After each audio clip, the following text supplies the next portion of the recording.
Welcome to Buddha at the Gas Pump. My name is Rick Archer. Buddha at the Gas Pump is an ongoing series of conversations with spiritually awakening people. I've done over 550 of them now, and if this is new to you and you'd like to check out previous ones, please go to batgap.com, B-A-T-G-A-P, and look under the past interviews menu. This program is made possible through the support of appreciative listeners and viewers, so if you appreciate it and would like to help support it, there's a PayPal button on every page of the website. My guest today is Robin Aisha Landsong. Robin is a transformational speaker, a visual artist, medicine singer, and medical health intuitive. She had 2 near-death experiences during the Rhodesian War in 1977 when she was 8 years old. When she was called back to life by the medicine song of a rural Zimbabwean woman, it opened her intuition and her own medicine songs. She has had the privilege to give singing medicine to over 14,000 people. Her specialty areas as shamanic craniosacral therapist are trauma resolution, understanding illness, and healing injury. She sees inside each person their gifts and strengths, as well as underlying cause of their physical, emotional, or spiritual distress. She helps people restore the natural rhythms in their body for their greatest health. She loves to help people integrate their own near-death experiences. She has helped thousands of people regain their sense of wholeness, creativity, intuition, embodiment, self-confidence, and mindfulness in the present moment. And I just want to say that Robin has quite a story. So that little introduction didn't really do justice to it. So you'll see as we get into her story. And I was just telling Robin this is the only interview I can remember ever having done, which brought me to tears several times during just listening to her story and some of the things she went through. So it's really something. And Robin, at points during this interview, I've heard you tell your whole story 4 or 5 times now at some length and read the whole account of it. But there were several points at which I thought, I want to ask her this because there's some little gap there I didn't get. And it's not that I'm questioning the legitimacy of your account. It's just that there's a little leap which took place in the telling of it, which I wanted you to fill in. So we'll probably do that as we go along. All right. So thanks again for inviting me on this. I think we're going to have a great time. Yeah, me too. Yeah. So I'll share my story. So when I was 8 years old, I was growing up on the East Coast in the U.S., and my parents, unfortunately, were not mentally well, and so I wasn't being protected or fully cared for. And so I got exposed to a lot of other pedophiles. And one of those men spotted me as an unprotected child and chose to abduct me. So he came to my school at the end of the day, at the end of the school year, and took me. And it was 1977, so post-Vietnam War. And unbeknownst to me, the Rhodesian Bush War was happening and had been going on for years. And that they were actually sending out kind of calls for mercenaries to come help with the white government side of that war. It was a civil war, 3-way war. And so he took me and he drugged me. And so I can't really say, details about the transport. It was near the Philadelphia airport, which is an international airport. And when I became conscious again, I had to reorient and figure out where I was.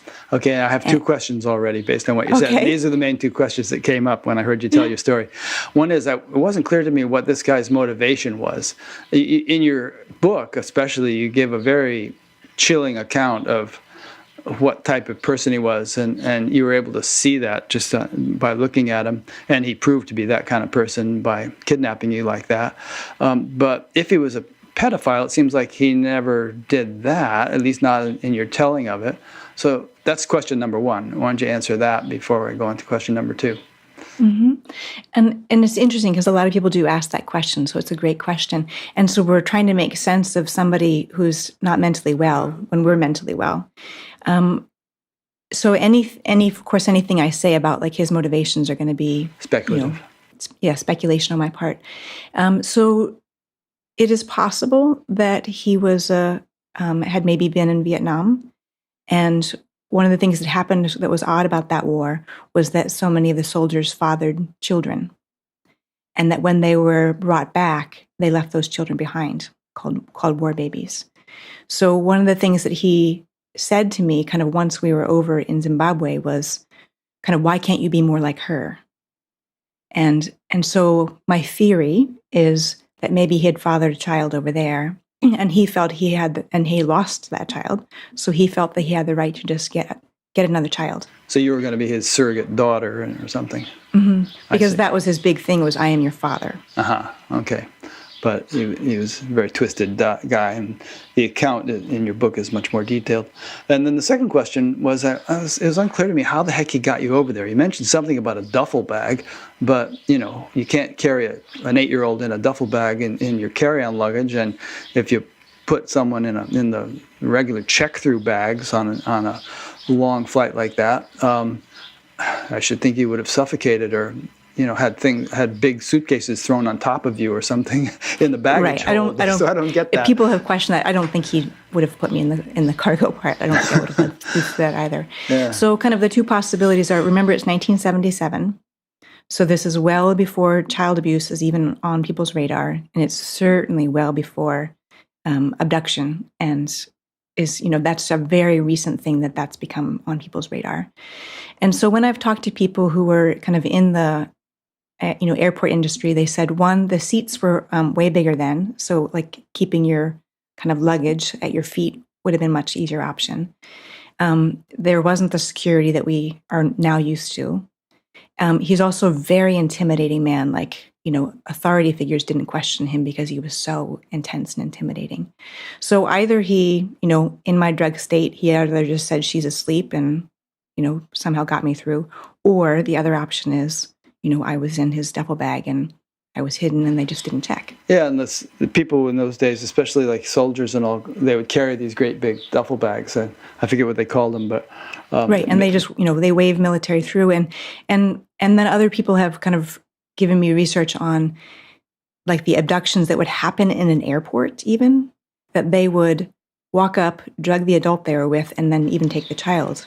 When it wasn't so. Like they stick the adult with a syringe or something, and then just take the child. Different accounts like that. So just many people have, given me information that, especially in that time period, because this is even before Child Protective Services existed in many states. Yeah, a lot of that didn't happen until 1980. Okay, and there was no laws nationally about child abduction until the early 80s. Yeah. So there wasn't even nationally a place to report a missing child. So this was so not on people's radar. Yeah. Okay, so let's resume your story. Mm-hmm. So when I woke up, I had to, keep in mind I was used to figuring out, mentally ill adults and how I was going to survive abuse. So I wasn't like a kid who came from a nice family and was suddenly shocked. I was already very skillful at survival. And so I had to kind of figure out what kind of crazy is he and how am I going to survive it? And I think I was born with high intuition, but it became hypervigilant in terms of reading people's danger and reading and anticipating their behavior. And the thing that was so terrifying about him is that he was so defended, so blocked off, that I couldn't read him as easily as I could read other adults. And so what happened is I was just really surviving. I was, on a military base, in his, I don't know if the word would be quarters, and he was going and doing his training during the day and coming back at night and abusing me. And at one point, I really didn't care whether I was going to live or not anymore. It was that one. So he was abusing you. He was. The physical violence, the threatening me with guns. That kind of abuse. Okay. Yeah. And so one day I did defy him, and he ended up kicking me in the ribs. And I thought, I'm finally going to get to go, because my only way that I'm going to escape from him is to die. And at that point, I was coughing up blood, and I made it out to the hallway, and amazingly enough, the person across the hall heard the commotion, opened the door, pulled me in, closed the door. And so the MPs came and the military police came, and they took me to the nearest hospital. which I've been able to go back and find. And I went back and found the exact bed that I was in. And we even found the military base. Of course, they wouldn't let us on, but I was able to stand there and kind of say, yes, all the buildings are one level. It was very barren. This is the cantina. So it's been incredible for me to actually go back and retrace everything that happened. So I was hospitalized. I'm not sure how many days I was there, maybe like 3 days or so. And he came and got me, and no one stopped him. And so again, remember 1977, children are not being advocated for, especially in that time period in a war. And so he took me with him, and we drove for a while, and we went to a market. And so he did arrangements with other military people, and he basically handed me off to another man, a Black African man. And I don't know the nature of their exchange. Many people have said there's no way a Black man would have bought a white girl, but he gave me over to him. And we went on a bus, and that bus broke down. And when the bus broke down, we were all instructed to get off and finished getting to the destination by walking. And I couldn't keep up. I was just newly out of a hospital bed. My ribs are broken. I didn't really want to be alive anyway. And so the man who I was now in his care, he kind of pushed me from behind on my ribs, and I did what any animal would do, and I bit him. And so he was kind of, I want nothing to do with this girl anymore. And for all I know, his job was to take me out to the bush and lose me. I don't know. So he left me behind. The other people had gone ahead. And so I thought, now this is how I'm going to die. I'm just going to, die of dehydration and starvation in the sun, and it's going to be mercy. I've had a miserable 8 years, and this is going to be the end. And what happened in a couple hours was a military truck came by, and there was fully armed soldiers. And I thought, no, this is going to be a quicker death, and this is how I'm going to go. But instead of shooting me, they picked me up and put me in the truck with them and took me to another place. And the whole time, my whole nervous system is convinced they're just taking me somewhere to shoot me. And so I'm starting to go into paralysis and shut down. And, I can barely hear, I can barely breathe. And when we get to the destination, they take me off the truck, and then two men have an argument over me. And one man is standing on one side, and this other man, and he is, obviously I can't understand the language, it's in Benda. But one man's arguing like he does want to kill me, and the other man's arguing as if he's, wanting to protect me. And so I just, from the stress of that, my nervous system is just done, and I just collapse. And when I wake up, I'm in a hut, and there's a woman there, and she's, I can feel she's kind of a captor of this situation too. And what happens is that the man, who I now know his name is Luca, is that he takes me out of there, and he drives me, and he drops me off near a village. It's near the river, and it's near the village. And he sets me down, and he kind of is like, again, I can't understand him, but he's kind of gesturing like, go there, little girl. And what he has done is taken me to a village where he thinks that they'll be sympathetic to a white child. And it's not unusual in this war that there would have been orphaned white children, because one of the tactics was they were trying to get white farmers out. So sometimes they were killing white farming families. And, I'm assuming they presumed I was from there and that I was, had escaped.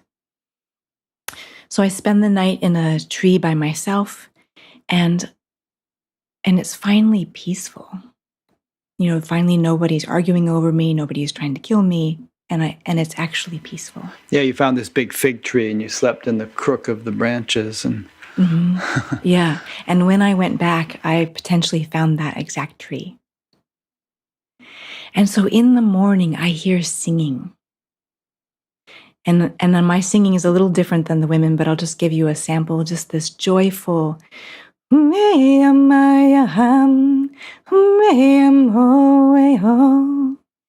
so I'm drawn in to go find this singing, the women, and I hide behind trees, because at this point I trust no one. And so I'm getting closer and hearing their singing and watching that they're grinding corn, and they have these kind of pounding sticks and they're grinding corn. And it's this joyful singing. Hum-may-am hey-a-hi, hum-may-am ho-ye-hum. And I want to be closer to this. When you sing those little bits, are those actual words in some language, or do you just kind of make up the sounds right now? It's kind of what I embodied from them. Like when I go back, like their singing is actually different than what's coming out of me. But what I feel is that they taught me how to listen to the song in the land and the song that people carry inside them. And so because I'm now back here in Washington State, it's more influenced by where I am and kind of the songs as they come through me. So yes, it is different than their Venda songs, but it's kind of the inspiration of listening to the song in the land. And so I get closer and they see me and they're like, where's this white child come from? And so I kind of creep closer and they bring me some food and they bring me some water. And I just watch them, and they watch me. Yeah, and in your book, the way you tell the story, it takes much longer than that. It's a very, very tentative, one little tiny step at a time, because you're so freaked out and untrustworthy, and they recognize that, and they don't rush it. They sort of deal with you very gently and diplomatically, so as not to spook you. Exactly. Yeah. There was a real wisdom in their approach of just, they would bring me food, and I would run away and come back and get it. And so over the day, more people come and see me and I kind of see them. And at the end of the day, they set out an animal skin for me to sleep on kind of in what I call the food grinding area. And so they invite me into the huts, but I'm just too scared. I can't see inside the huts. I don't know what's in there. So I sleep on the animal skin. And in the morning, I'm a little less, like a wild animal running away. And the children come and gather around me. And keep in mind, there's no mixing of race there. Like these children have never been likely been close to a white child. So they come over and they're touching my hair that was more blonde then, and they're touching my face. And I'm feeling welcomed in. And so they take me to the fire circle. And one of the eldest girls begins to tell a story. And she's proclaiming. And I get the sense that she's telling the story of how I arrived to them. And what she's doing is she's taken kind of some of the black ash from the fire and she's rubbing it on my skin. And she's rubbing some of the charcoal on my skin and she's basically drawing on me. I'm kind of a map, and she's saying, and then she arrived to us. And so there's this celebration, and the other children start putting the black ash on my face and in my hair. And it's fun. And for the first time in my life, I have a sense of belonging. And I let down some of my defenses, and I'm actually having joy with them. And one of the women that was, from what I call the food grinding area comes over, and she starts calling to me to come over to her. And I'm very, very cautious. I still have my ribs are purple from, kind of the top to the bottom on one whole side. And so I'm very protective of my body, but she's calling me over and she's calling me in.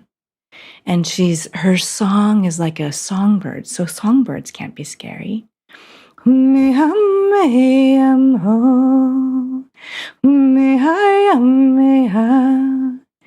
And I go over to her and her song is nourishing me. And I'm so exhausted from trying to survive on my own.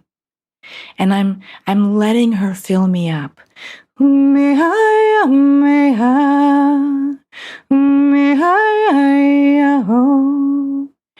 And she's calling me to come in closer to her, and I'm very cautious, but she's melting my defenses like I'm an iceberg, and she's softening me. And I want shelter. I want an adult to protect me. And her song just keeps softening me.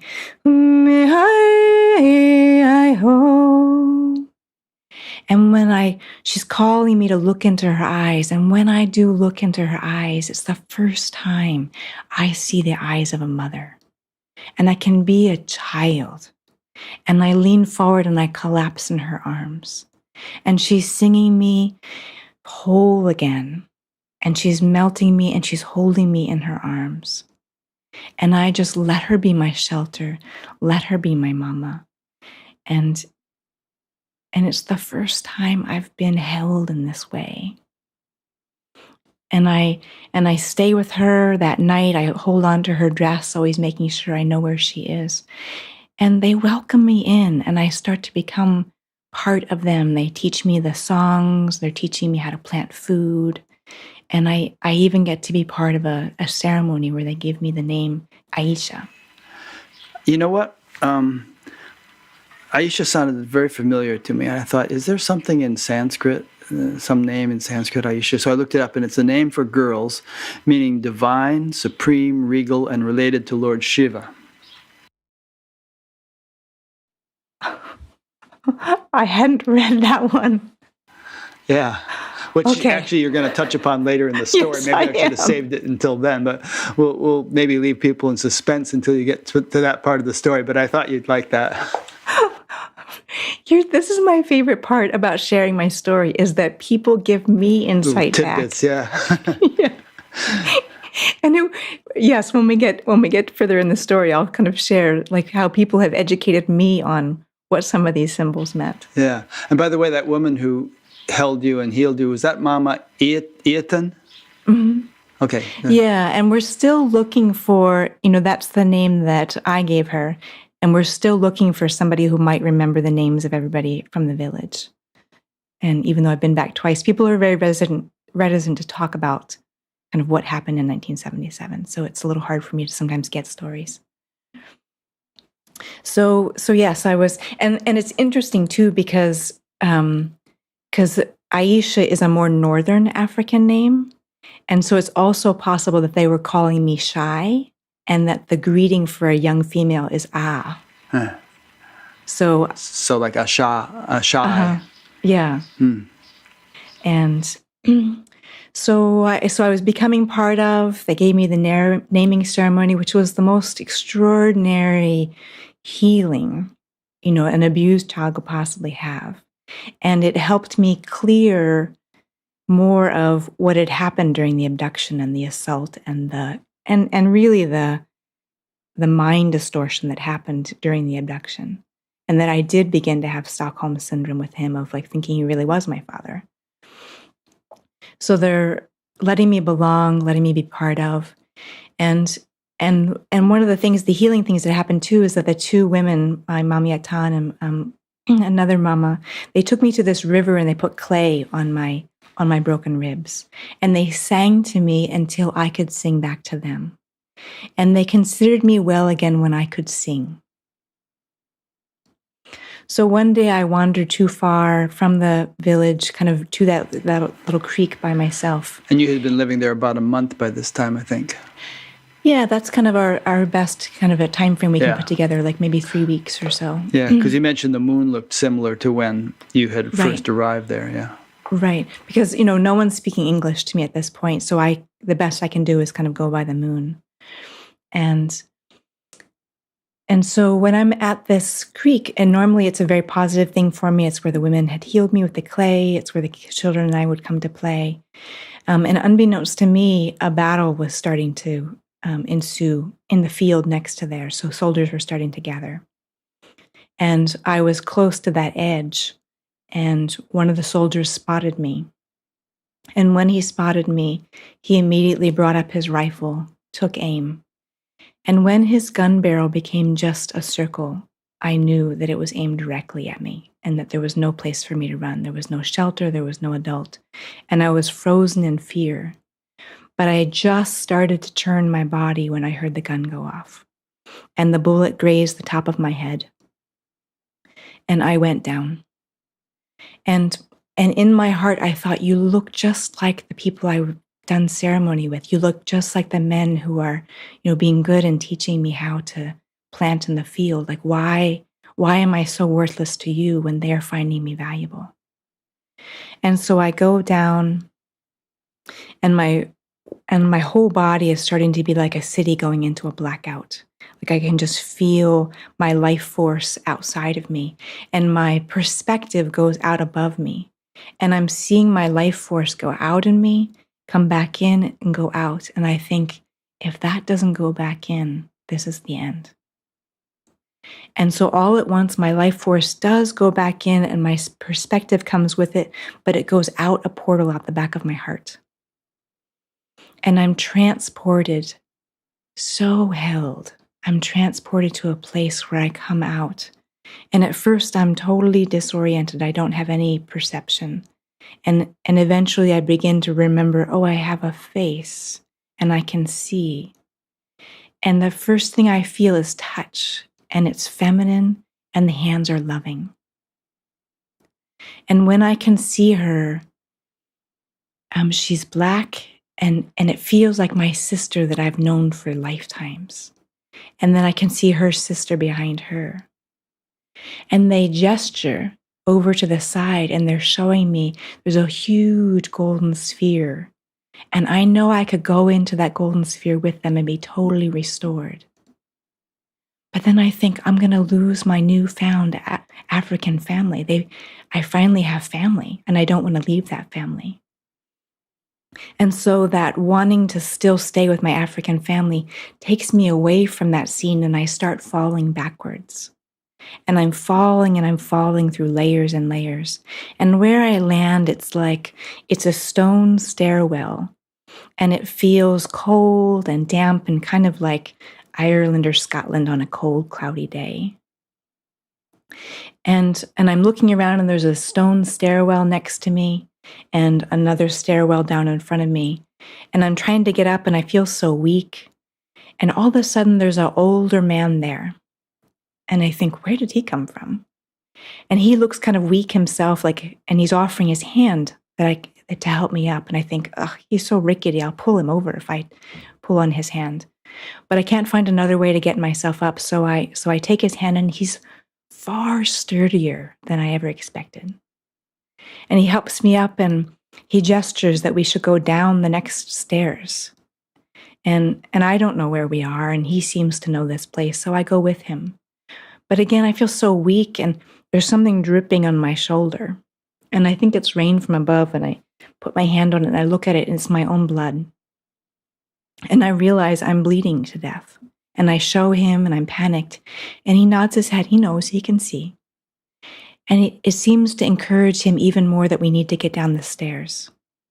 So we get down the stairs, and there's an archway into a dark cave. And I think I had it better before. This is getting worse. Why would I want to go into a dark cave? But he's gesturing that I should come with him. And so again, I put my hand on his arm, and he's sturdy, and he's walking forward. And even though it's perfectly dark, he seems to know his way forward. And I'm very untrusting in each foot, testing my way forward. And when I get in there, it's all my own fears. It's all the faces of the people who abused me, and all my own repressed screaming that I never let out, because as many people who are abused know, it makes it worse if you let the abuser see your fear. And so all this is coming at me, and I want to run out, but he keeps me there. And all of a sudden, I can see myself through his eyes. And I'm kind of like a cat with all my hair raised up. But I can see that there's nothing wrong with me. He's not trying to fix me. And I suddenly understand that the abuse wasn't my fault. There was nothing about me that was so terrible that made the adults abuse me.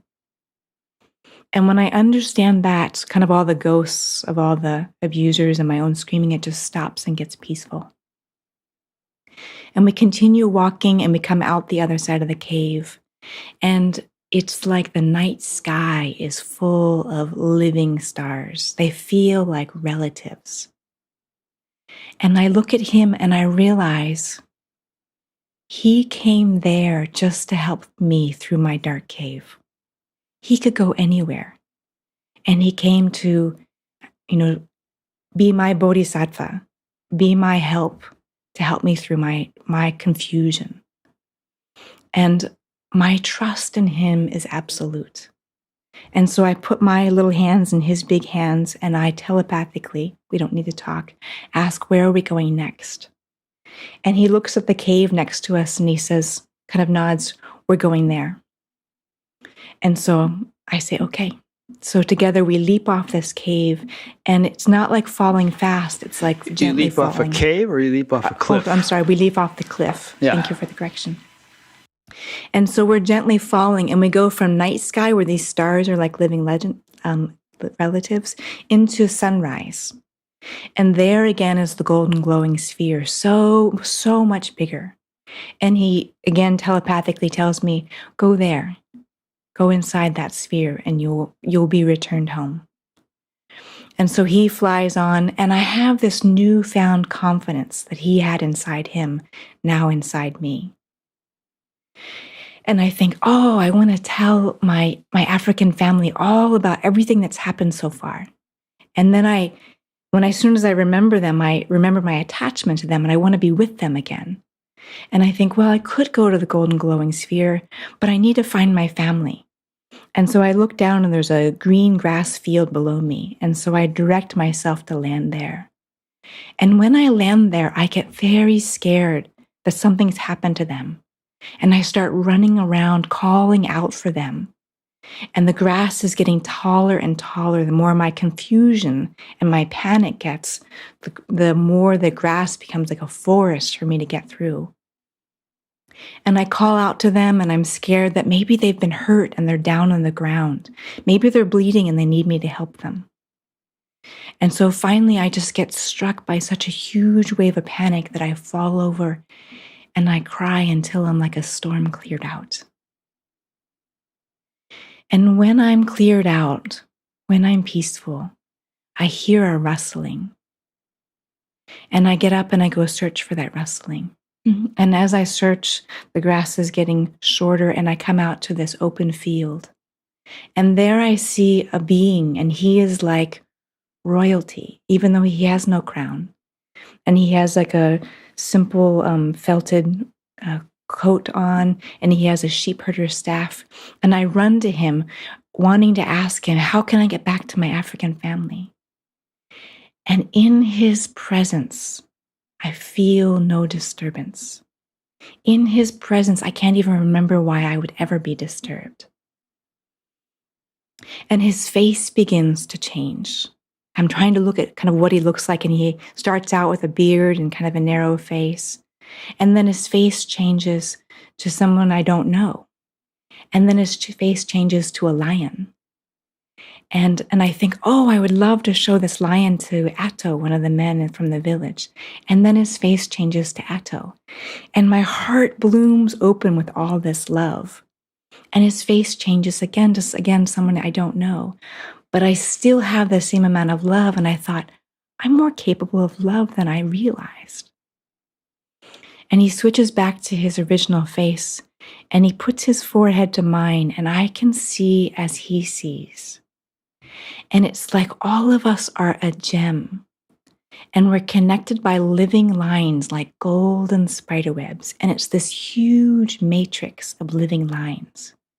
And we can strengthen those lines of connection with our focus and our loving kindness. And he takes his forehead back from mine, and I can see his face again. And my trust in him is absolute. And again, I ask, where are we going next? And he shows me kind of this portal, this tunnel. And so I lean my being, my essence into his. And I begin to reside in him, with him. And I'm closer to the divine source that created both of us than ever.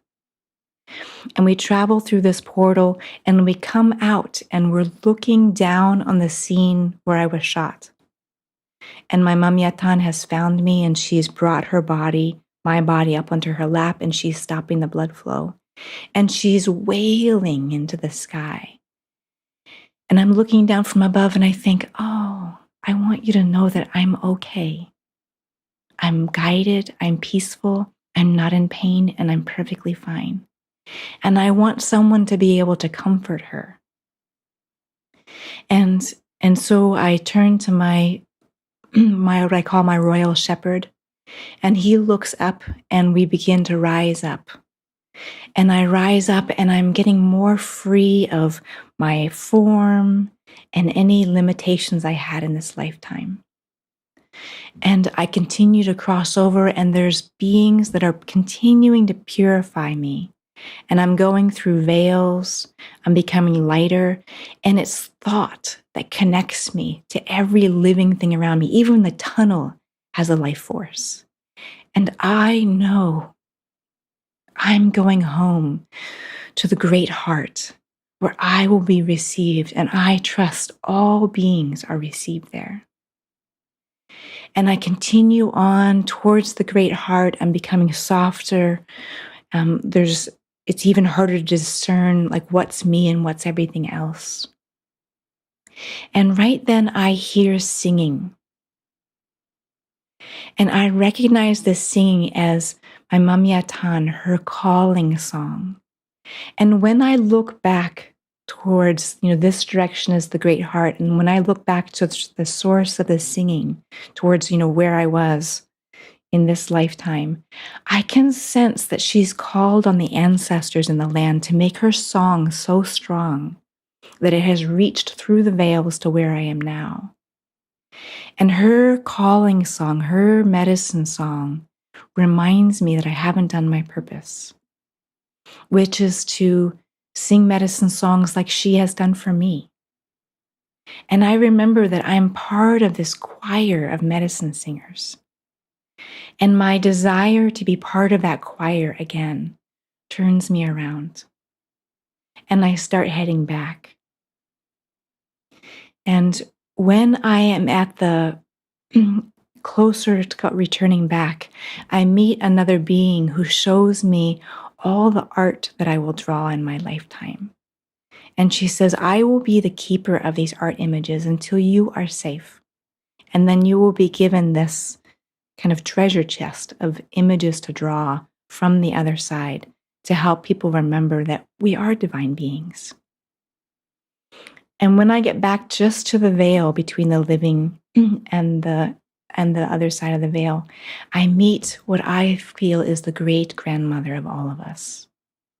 And she sings to me like as if I'm a cathedral, and she's singing this blessing. And she's telling me it is going to be hard when you go back.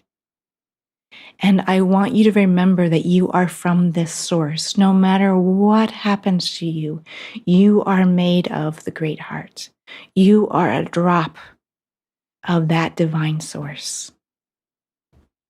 And so I go through the final veil, and I return back to my physical form. And I return back to pain. I return back to my head has been shot. The bullet grazed my head. And it's my Mam Yatan holding me that makes me feel like I can even stay here. Because I feel so fragile, like the wind could blow through me. And the others from the village have arrived, and they gather me up, and they take me back to the village and put me in one of the huts. And they're singing blessings to get the hatred from the bullet off my head. And they're singing blessings and putting medicine on my chest to make me feel more solid again. And it's several days that they're taking care of me. And what happens next is that the soldiers come back. And I'm inside a hut, and one of the other mothers from Naisha is there in the hut when the shooting begins. And I hear the cries of the people I love. And she hides, throws something on me to hide me. And I'm hearing, and I make myself go numb. I make myself go deaf. I make myself shut down, but I'm still calling on the ancestors. We need you now. We need your help. And when the shooting stops, she grabs me and puts me on her hip, and we step out of the hut. And everyone I see is lying down. And when she steps forward, I see Atto is down and bleeding, and he's hit. And she starts running, and maybe makes it about 10 feet. And we hear another shot, and she's hit from behind, and we both go down. And when I recover from, being taken down to the ground and I'm disoriented, and I look at her and I think I'm going to be able to maybe like pick her up or, have her come with me. And she's yelling at me to keep going. Just go, run. And she's never yelled at me before. And so I do what she says and I keep running. And I feel like I'm betraying her. I'm leaving her behind. And so I keep running, and it's a slight downhill. And, I'm just recovering from my blood loss. And as I'm going down this hill, I go down, face down myself. I pass out again. And when I land, the whole world is kind of spinning, and I cross over again. My bleeding has started again, and I cross over again. And this is entirely different. When I become aware again, I'm in just an entirely white space.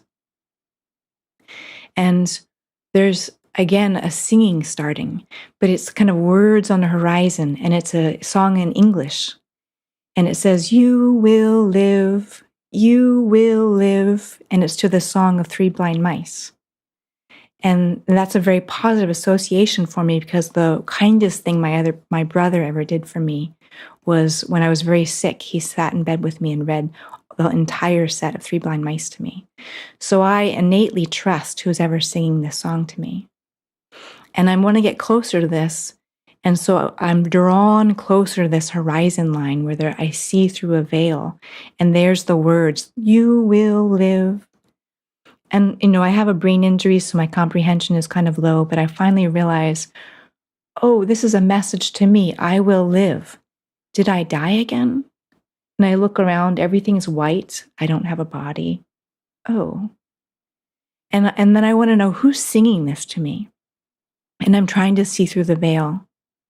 But what I see first is like a record player. And that the song is being played on this record. And the record gets shown to me close up. And the record has gouges in it. And I think, this record is broken. It should be thrown away. It's damaged. And the voice says to me, "The injuries, the woundedness is how I find you, so I can recognize you." And that's where the love gets let in. Reminds me of that Leonard Cohen song. I'm sure you've heard that. Yeah. The cracks are where the light gets in. Yes. Yeah. And so I'm saying, well, I'm damaged, so I'm worthy. I'm not just going to get thrown away. And again, like kind of the broken places is where I can get the love to you.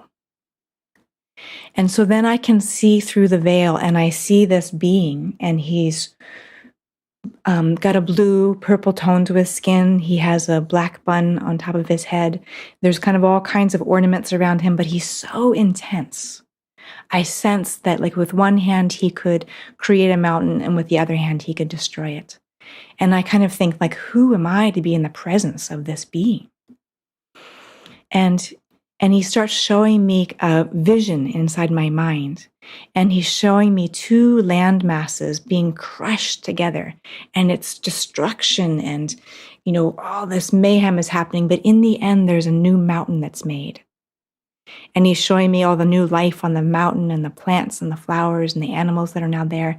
But then the mountain starts to erode, bit by bit, grain by grain, erosion, little landslides. And I'm wanting everything to stay the same. And what he says to me is, destruction makes available the ingredients for new creation.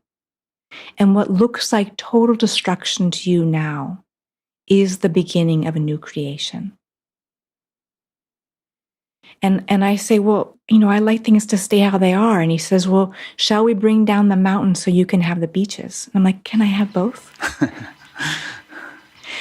And so, through these visions, I say, I understand now. Something has to be broken apart in order to have the ingredients available to make something new. And he says, you understand now, but you will forget again. But it's okay, you're human, and I'll hold the big picture for you. And so with that, he returns me to my body. And I wake up and, I have dirt in my mouth. I've been on my arm, which is now numb, and I'm completely weak and disoriented. But I can hear him still. He's speaking to me. And he's saying, crawl forward now. And he's giving me the image, you have to get away from the village before nightfall because the animals are going to come. And he's showing me that I have to get to the well. They'll smell the blood, the Yes. animals. Yeah. Mm-hmm.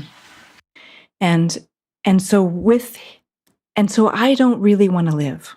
I've just lost everyone I loved. I don't have any will to live. But it's his will that fills me up.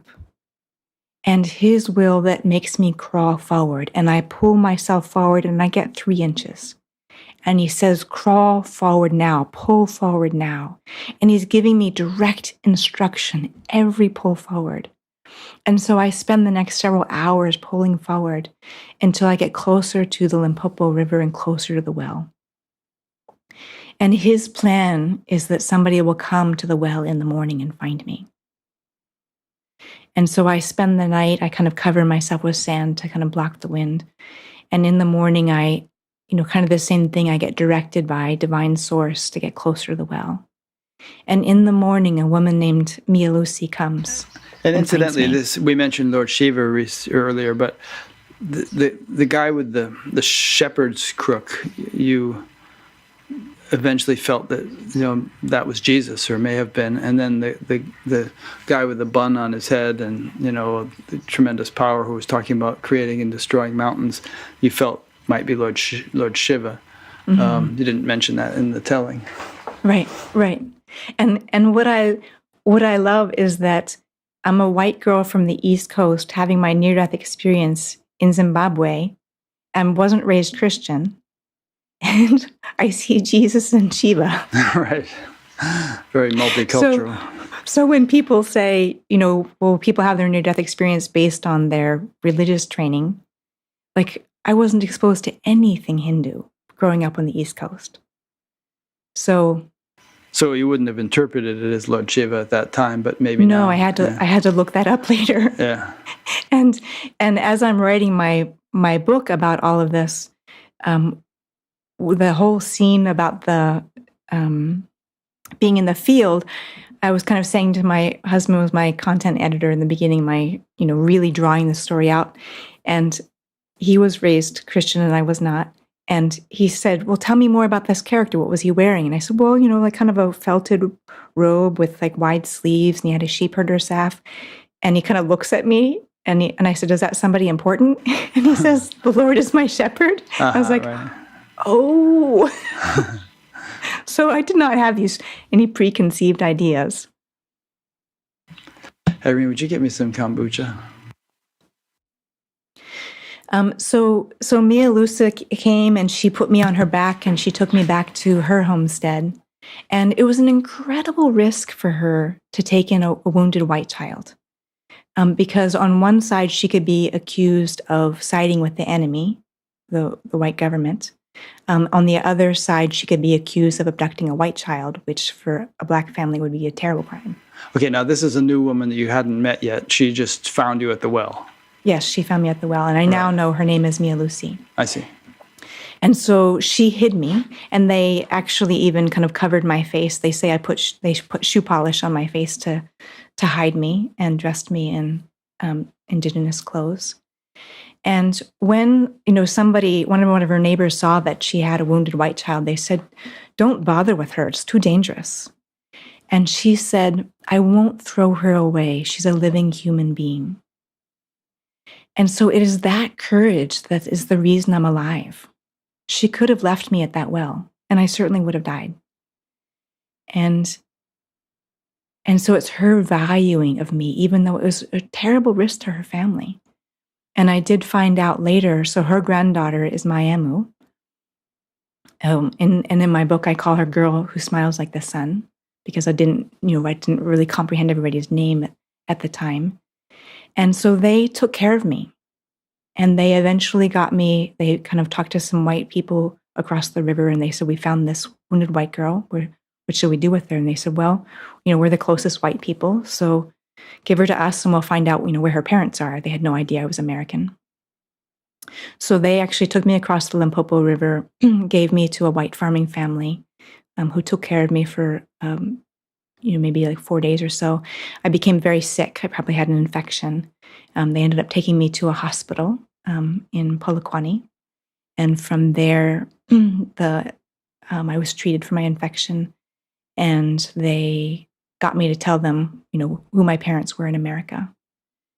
We haven't figured out what agency contacted them, but then a man came and got me from the hospital and was my transport on the plane back to the Philadelphia airport where my dad picked me up. I take it that Landsong wasn't your original name. You've adopted that name, right? I mean, as a child, you weren't Landsong. Yeah, it sort of fits what you do now. Yeah, it was interesting. I came about with that when I was in total crisis, when I started having memories of the trauma when I was about 19. Like it literally just came through. I could no longer function. I had to go into a trauma treatment unit. And when I was in a women's shelter after I did 2 trauma treatment centers, I just did prayer and I said, "What's my name? Show me my name." And I just did prayer for night after night and kind of wrote different things down. And then finally, when I wrote down, I had kind of a vision of kind of a whole council. And they said, "Your name is Landsong." And I didn't even sing then. And so I said, "Okay, my name is Landsong." And I went and changed my driver's license and changed my bank account and kind of began my new life. Okay, good. Okay, you just got us back to Philadelphia. I think it was W.C. Fields who, on his gravestone, it says, "All things considered, I'd rather be in Philadelphia." Okay. So you ended up coming back to your original family after this. Do you have any idea how long you were gone? As best we can put together, I think I was abducted probably around the first week in June, or maybe I think we've kind of decided June 12th is about when school ended. I tried to look up the records, but I couldn't find school records for when the last day of the school was. And then I know I was around for the beginning of 3rd grade, so I had to be back by September. So I think I was brought back mid-August or late August. Huh. So that would have been wintertime in South Africa. Dry, dry season. I'm asking kind of trivial questions, but I like these little concrete details to fill but things in. It is very important because the rivers would have been dry when I was there, and we would research that it was a flood year the year before and in 1977. So that's why there was water in that creek and then certainly in the Limpopo. Yeah. I had a record when I was a child. It was of Rudyard Kipling stories, and I remember there was one story about crocodile or something, and they kept saying the great green greasy Limpopo River. Right. Yeah, and it is murky, and there are crocodiles in it. So yeah. How was your homecoming, and what did you ever learn what your parents had thought about your disappearance and what efforts they had made to locate you or anything like that? My homecoming was very traumatic. And, as many people who have gone through have a generational abuse, that there's a lot of silence. And kind of the rule was if we don't talk about it, it never happened. And so, here I am, I've come home, I have a brain injury, I have broken ribs still. And when I tried to talk about it, and I might have said something inflammatory to my mom, I have to get back to Africa to my real mother. And she hit me across the face. And, and I my brain is still inflamed. And so I just crawled under the bed and I just remembered, I just have to not talk about the truth in this family. And so I went under the bed and I put it all away. Wow. So they were never even curious about what you had gone through or anything like that? And they are both deceased and they never asked me about it. Okay, so you were still 8 years old. You're getting back into 3rd grade. That too must have been kind of surreal, going back into a 3rd grade classroom in Delaware, where you had just been through this incredible experience all summer long. I can just imagine show and tell. Okay, kids, what did you do this summer? Right, and that's where dissociation saved my life. Yeah. And that I just put it all away. And I just was very good at pretending and kind of being a good girl and just saying, yes, I had a nice summer. I had no memory whatsoever. It was just an entire blank. And so that's, what the healing process has been bringing it back. And that's the beauty of having written this book. Is it took me 11 years to write this book because I had to keep pulling out information from that dissociative state. And one of the things I really love about all my research on trauma healing is that when a traumatic event happens, it gets stored, separated out. Here's the smell, here's the sound, here's the emotion, here's the visual. And so that's part of why it took so long to bring it back together was, doing therapy, my husband working with me on bringing it back into not only being cohesive, but in something that would be, I could make meaning of it. So I'm giving people not my raw, unprocessed trauma, but I'm giving them a meaningful story that I've metabolized through my body. And I'm now giving the resolution and the gift part of the story. Yeah. Yeah, I mean, it might be worth mentioning some of the stuff you went through as a means of healing. I've done a number of interviews about trauma. There was one with a woman named Julie Brown Yao who specializes in helping people who've been traumatized. But your degree of trauma is pretty high up on the scale, and to put it mildly, and I can't imagine what you must have had to go through in order to heal it. It might be, I think, inspiring and helpful for people to hear some of that in more detail. Mm-hmm. Yeah, and I would say I tried out, so many things. Yeah. And so first, of course, was inpatient trauma treatment unit that I went to. I went in one, and then I went into extended care, and then I went back into another one when I had even more memories. And what so was your behavior like that convinced you or others that you needed to go into this? I mean, how it seems to me your behavior must have been handicapped or compromised, not only your outer behavior, but your sort of inner state. Yeah. That's a really great question because it was all what my nervous system was expressing. And so the catalyst for it is that I was going into what's called dorsal vagal shutdown. So I was literally going into what would look like a catatonic state. And my heart rate was undetectable and my breathing was undetectable. Wow. For how long? And so, let's see, I've had my heart started twice. They had to use the paddles on you? Mm-hmm. Huh. And I just want to say, just in case anybody has to watch that, when you're actually dead, it feels good. Yeah. Just so you don't feel bad for the person. When they start coming back and they start being in their body again, it starts to feel bad. But when they're actually totally out, like I was, in the tunnel and they were, using the paddles and it would bring me back more. And it felt great until I was back in my body. Yeah. So when I was in college, like when I was a teenager, it happened and they had to resuscitate me. And then also when I was in college, I went into that dorsal vagal shutdown and I had to be paddled back to life. And what happened was when I sat up before I was coherent myself, I started just spilling verbally the abuse trauma and things. And everybody was so horrified. Saying things that had happened? Yeah. Uh-huh. And everybody was so horrified they wouldn't even tell me what I said later. So that, that was the beginning of what sent me into I was no longer a college student. I was a, inpatient trauma treatment. And so when I got out from that, I relocated across the country and never went back to my family.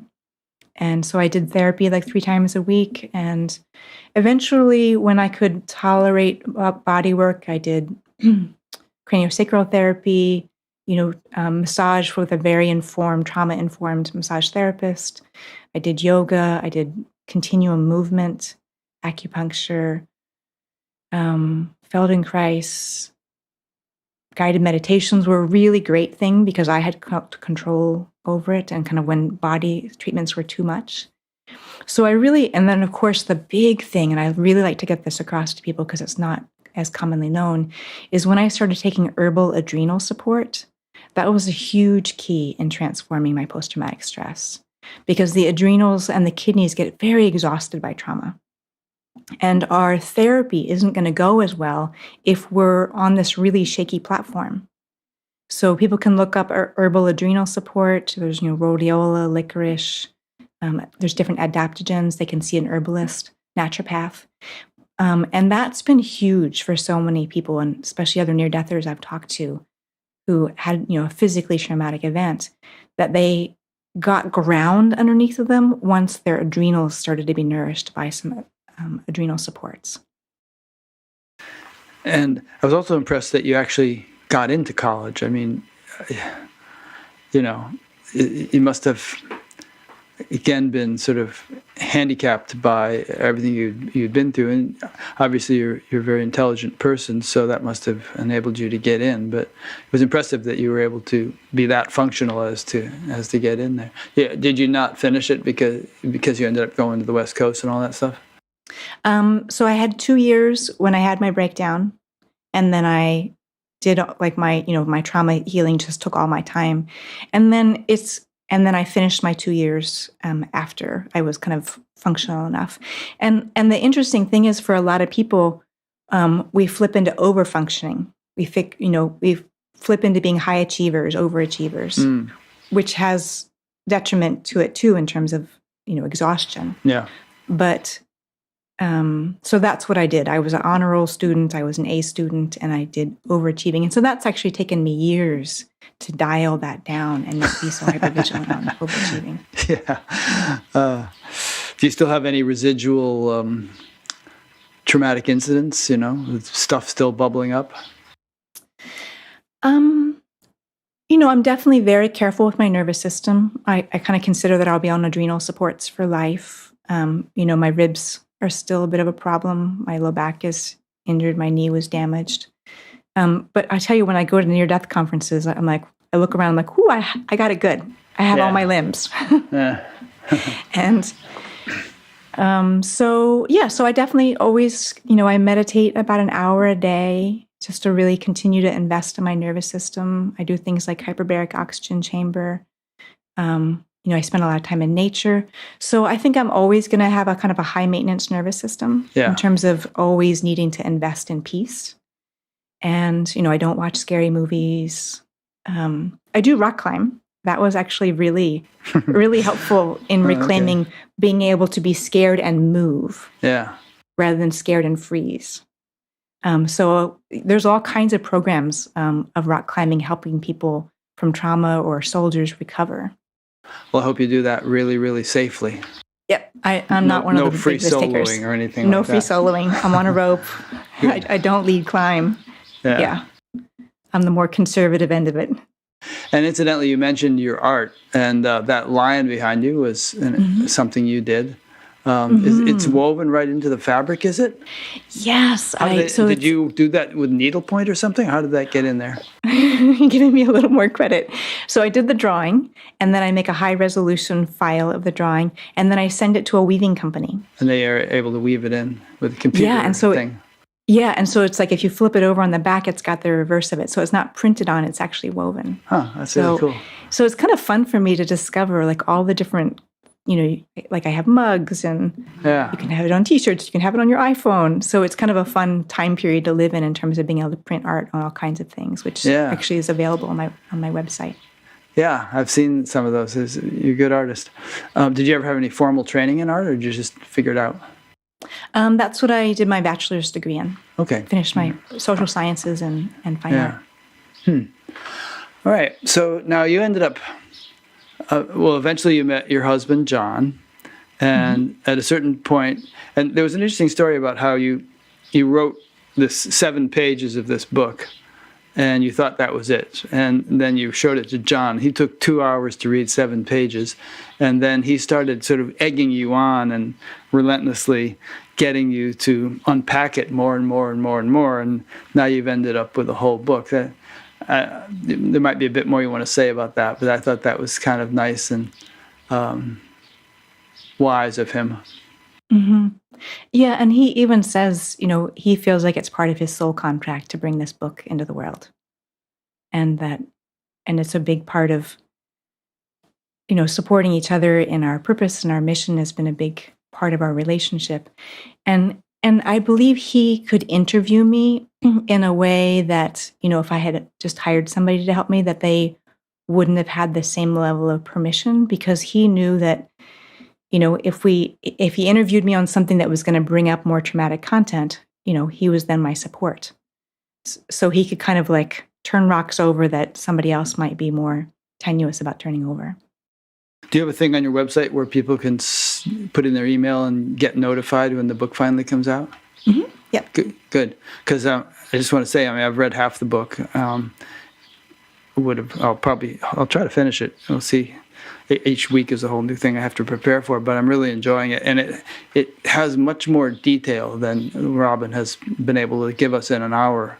It's just, and she writes very well. So it's worth, if this story interests you, you might really want to read the book also. All right, so now eventually you and John went back to Africa to check out in this place where all this happened to you and to see if you could find some of the people whom you knew there. So you want to talk a little bit about that? Yeah. So we did a kind of an epic search of trying to find like precisely where I was and then finding people. And again, that's all in the book. And so it took us like at least it was kind of a 2-year effort on that. So we ended up finding Vanessa and Digby Bristow, who are kind of the closest white family. And then she would just put the story out there. Does anybody know about this wounded white girl in 1977? And so Mayemu came forward. And so she's the granddaughter of Mia Lucy. And so we purposely, when we were doing our search, didn't tell anybody where I was shot so that we didn't want kind of false stories coming through. And so Vanessa was interviewing Mayemu. And when Mayemu did this, the gesture of where the wound was, we knew that she had to know that directly firsthand for herself. And I got to watch this video, and it, obviously her face was different from, 40 years later, but I recognized her gestures and her smile. And when we met, it was just this incredible reunion, and talk about divine alignment of like coming together. We hadn't even kind of formally arranged when we were going to meet. Like literally, John and I were just driving in. Vanessa had picked us up, and we were driving in. And who's coming out on the road but Mayemu and 2 other women and I think 3 children on a donkey cart. Do you want me to play that? Sure. Okay, I'll play that clip now. Hello. Oh.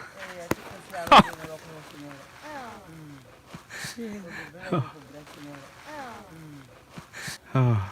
You go and give her a Sorry. hug. Sorry. This was a chance meeting on a donkey. Aisha, sorry. Oh. Sorry.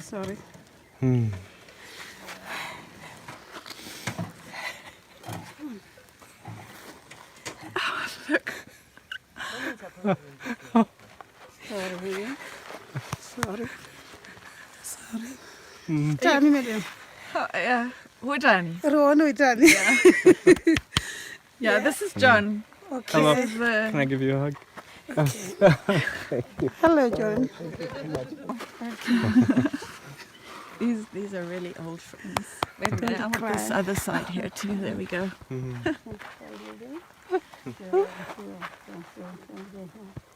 This is very real for Robin right now. Chance meeting. I don't know, this is just more than chance, I don't know. Are you happy, Mayemu? I'm very happy with them. Yeah, I'm very happy. Yes. Yeah. Don't worry, madam. Don't worry, boss. Okay. Thank you. Very sweet. And it was Mayemu was she was one of the little girls that was painting you with charcoal and stuff earlier? Or? Yeah, so Mayemu is Mia Lucy's granddaughter, so that's not from the first village. That's from the people who took Second me in village. after the massacre. Okay. It gets confusing with all these different villages and different people. Yeah, and honestly, we had to kind of piece it together and figure it out, too. Yeah. And then there was a clip of your reaction after having just had this meeting, okay? Yeah. So, again, this was completely unplanned, that we were just coming in. We thought maybe in a couple of days we would see her. And so she was just coming out, and it was John who, just from the video clip, said, "Isn't that Mayemu?" he recognized her. And Vanessa said yes. And so that's the resulting, and that's why you hear Vanessa's voice and John's voice. And so we get done that, and we say, okay, we'll meet again in a couple of days. And so I get back in the car, and this is the first validation of my entire life. My family's total denial of anything that happened, like my siblings still won't acknowledge any of it. And not that any of them know, because we never even discussed it. And so my Emma was the first human person, living person that's ever validated me, who also was there. And so I get back in the car, my teeth are chattering, I'm shaking, and I just start sobbing. And just, John and Vanessa look at each other like, maybe we should pull over and, John should sit with Robin. And so we get out, and, Vanessa's kind enough to kind of film the conversation of this next moment between John and I. And you're inside my world now. And it's not words anymore. You saw our love. And you know now. And I've been trying to say it, and now you know. Yeah. And just the way she held me and just took me in right away. And like no time had passed. Mm-hmm. Yeah. And it's real. It's been living inside me for so long. Yeah. And now it's outside me too. Yeah. And it's this grass and the black stones and these trees and this land and her and these people. And it's not all inside me. It's out here. And I'm gonna heal in a way I've never known. And you helped me. I don't have to just keep it alive inside me, because it's alive here. I've not known this feeling before. I've had to keep it alive inside me, and now it's so much bigger than me. It's so much bigger than me. And you saw it. You saw it.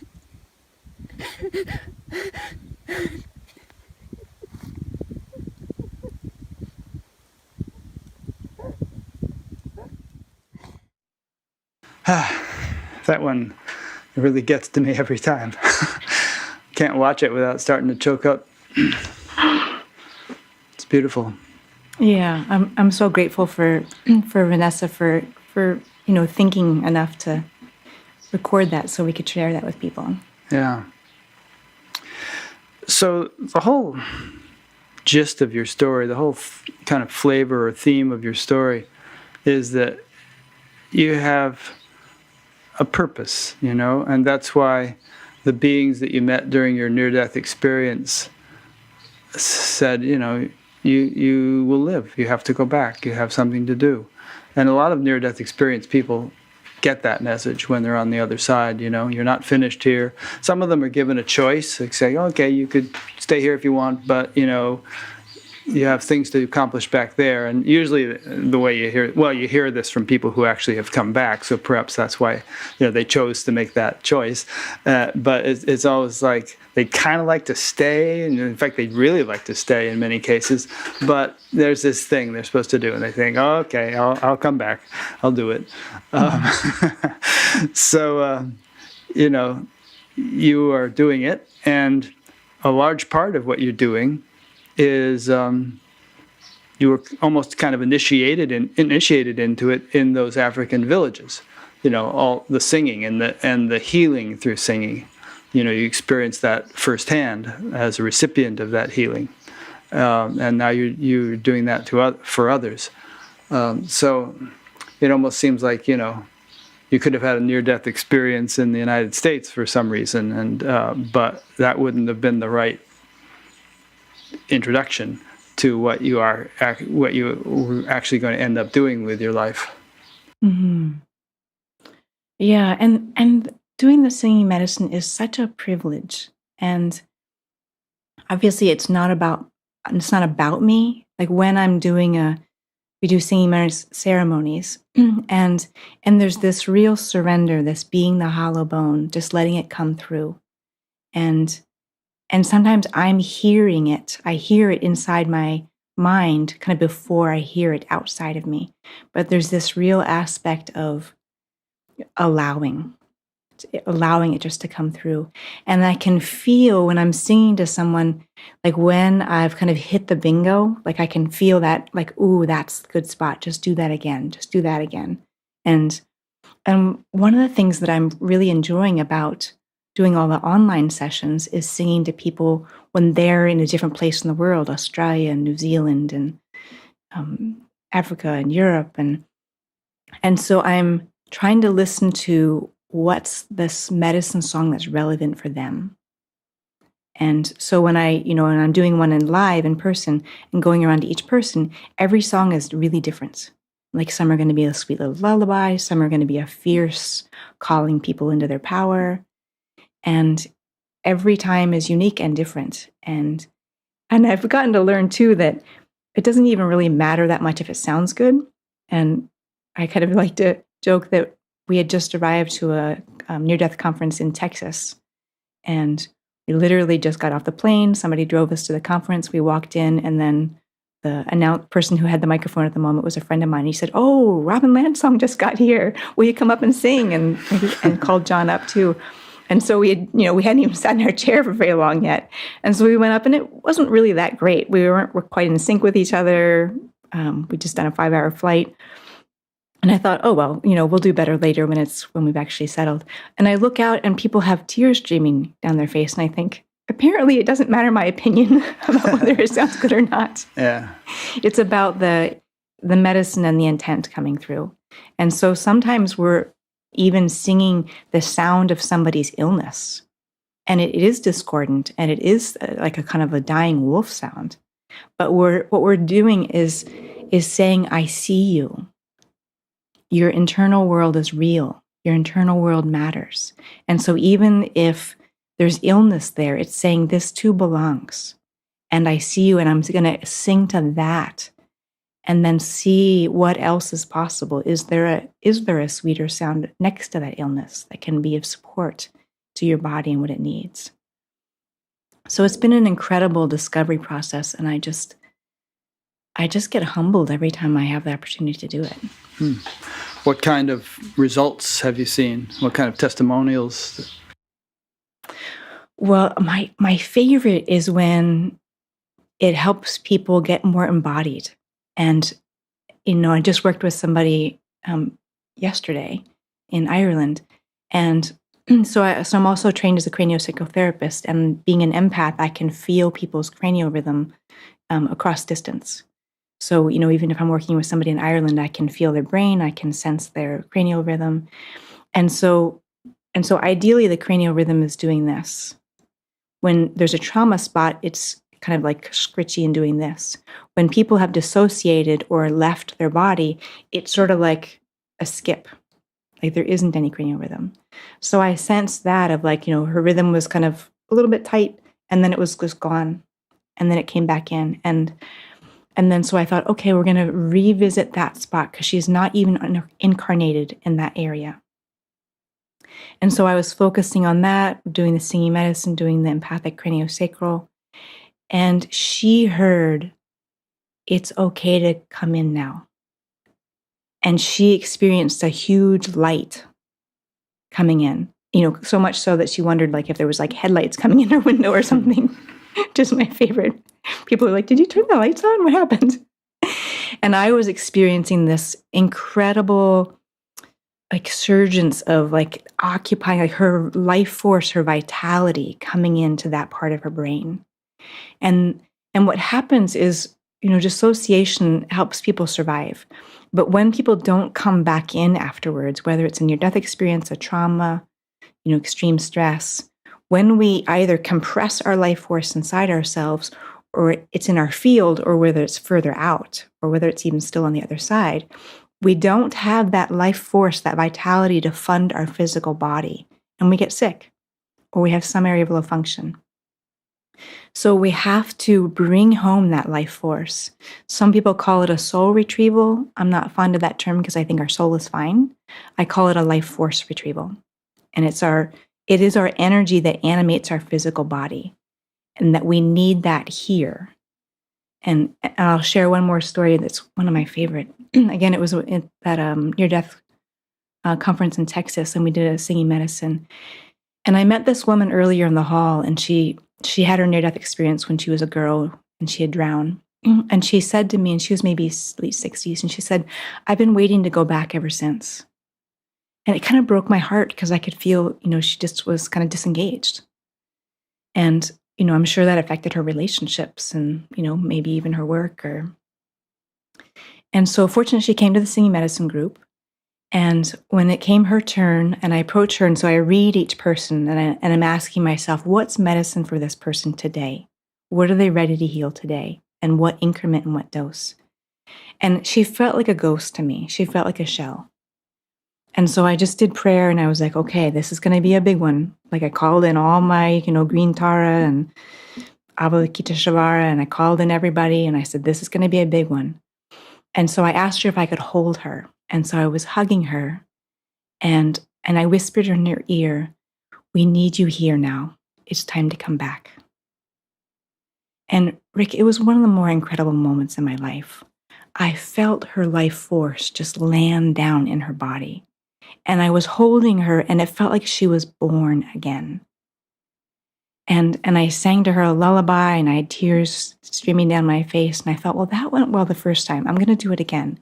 And I said, "We need you here now. It's time to come home here now." And she did it again, like the rest of her vitality came back in her body. And when I kind of leaned back from her a little bit, like I looked, and like the whole room felt it, was in tears. And I said, are you okay? Do you need help back to your chair? And she said, "Where am I?" Huh. And so I helped her back to her chair, and like one of the other near-deathers like came over and sat next to her and was like, kind of patting her shoulder and helping her ground. And I thought it might actually be a difficult integration for her. But I saw her later in the hall, and she was hugging people and saying hi to everyone. And like she had this light in her eyes. And I just thought, how lucky am I that this gets to be my work? Like, what a privilege. And so I just really love, like I said, the online groups, the in-person. I'm so looking forward to COVID being done so I can tour around again. And because, of course, the in-person's even better than online. But the online allows me to travel, from Australia to New Zealand in an afternoon. So, and so just to answer more of your questions, so there's the trauma resolution. There's really educating people that PTSD and trauma response isn't your personal fault. It's just human biology. This is what this is what mammals do in response to trauma. So I've just done tons of training myself, Peter Levine, Bessel van der Kolk, tons and tons of readings, Linda Graham, Deb Dana, just polyvagal theory, all kinds of things about how do we resolve trauma in the nervous system.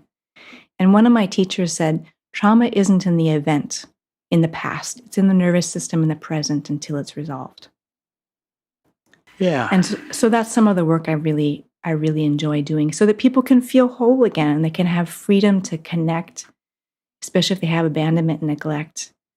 That, we're here as mammals to connect to ourselves and to connect to each other. So, and a lot of people get drawn to me because of the story of connection with my mama in Africa. And they want to know, how do you connect to somebody? What's a loving relationship? How do we be vulnerable and strong with each other? I have a friend in London named Dan who fields the questions during these interviews and sends them to me. And he just sent me an email saying, "No questions yet, but I have been crying a lot." Yeah. Do you want to do a singing thing now during this? Sure. Yeah? Mm-hmm. Okay, what do we do? Mm-hmm. Would it be okay if I sang to you? Sure. Mm-hmm. Should I close my eyes or what? Whatever's comfortable for you. That's comfortable for your nervous system. I think I'll do that. Yeah. And so it's just an opportunity to check in with your breath and practice self-sensing, because what I'm always looking for is, what do people feel in their body? And because we know emotions by physical sensation. And then, of course, our spiritual experiences go from there. One of the statements I love from Daniel Siegel is, his definition of intuition is wisdom in the body. And it's that self-sensing that's the place what we know our intuition. Me hum I am home. Me I am ha. Me hum o ham. Me I home. Me I am ha. Me I am home. Me I am home. Me I am home. Me I am ha. Me o home. Me I am home. Me ha.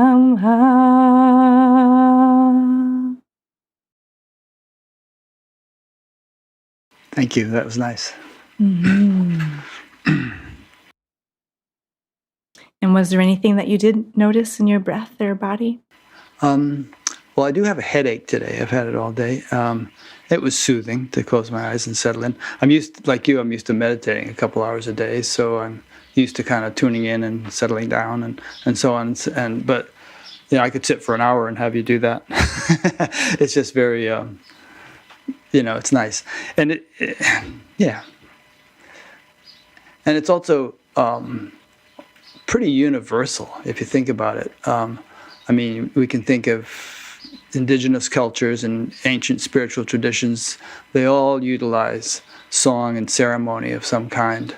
And, that's not just to entertain themselves. It's because they have a wisdom about the effects of these things, mm-hmm. right? Mm-hmm.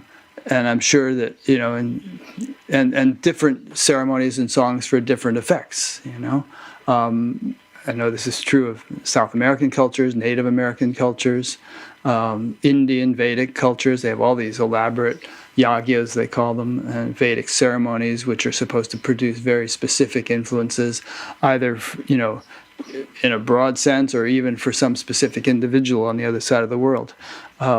So there's a science to this stuff. Mm-hmm. And what I really like that I see happening in America is that people are starting to give themselves permission to use singing as medicine. And, obviously it can be very different from what I do, but just all the different variations of sound healing. And again, this is nothing new. Humans have always been doing this. And so I just love that there's, more communities, more sound healing events happening, whether that's the crystal bowls or gongs or people using their human voice, that it's always been a way for humans to celebrate, to mark ceremony, to mark transitions. And, how many people will tell me, like, oh, I only sing in my car by myself. And I say, great. And then I say, can you add going out into nature and doing that? And, can you go just listen and just lean against a tree and sing and see if it feels any different? So many people just need permission to do that kind of exploration of dropping into themselves. And one of the things that happened for me about 3 years ago, we were doing a singing medicine, and I realized I was starting to get medium information, meaning I was starting to kind of get a sense and directly hear her mother who had died. And I thought, I can get that information when I focus on it, but it seems like the singing opens up the window even more. So I started exploring that and offering that. And then I started watching other mediums because I had to kind of get my own stereotype and kind of negative associations with that out of my own head. And I went to Afterlife conference, and I got to see the healing that can happen through medium work. And that really helped, and honestly, I do see people doing it in a way that I don't feel ethically good about. And I wouldn't do that model. whether it's for I mean, there's entertainment hokey phone things that you can call up for so much per minute and have some supposed medium tell you things, that kind of stuff. But, yeah, because it's very, I think there needs to be a tremendous amount of ethics around it. And Yeah. obviously, being a craniopsychotherapist, I have lots of training in, professional ethics around touch. And I think the mediumship, it needs to be profoundly held. It's very intensely personal information, and it's very delicate information. So I don't see myself ever doing like, a TV show where I'm reading the audience. That just doesn't feel like it can hold the intimacy and the ethics closely enough for my standards.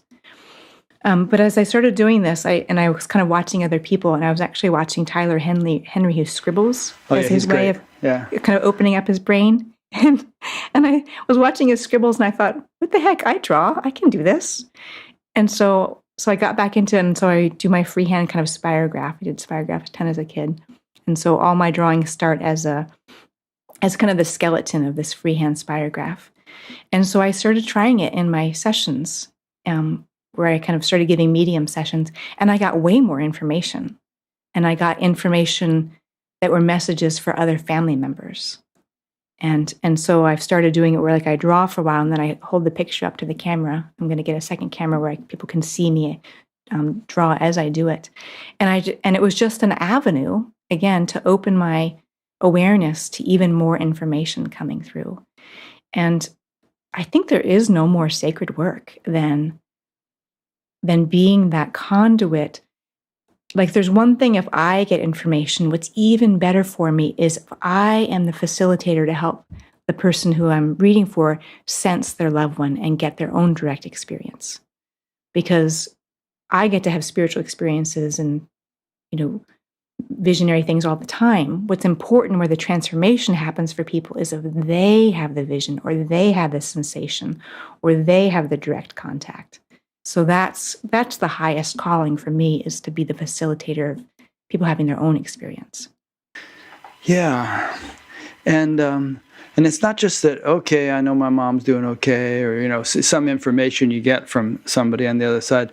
I mean, the very fact of shifting somebody's perspective such that they realize that we don't cease to exist when this body dies is huge.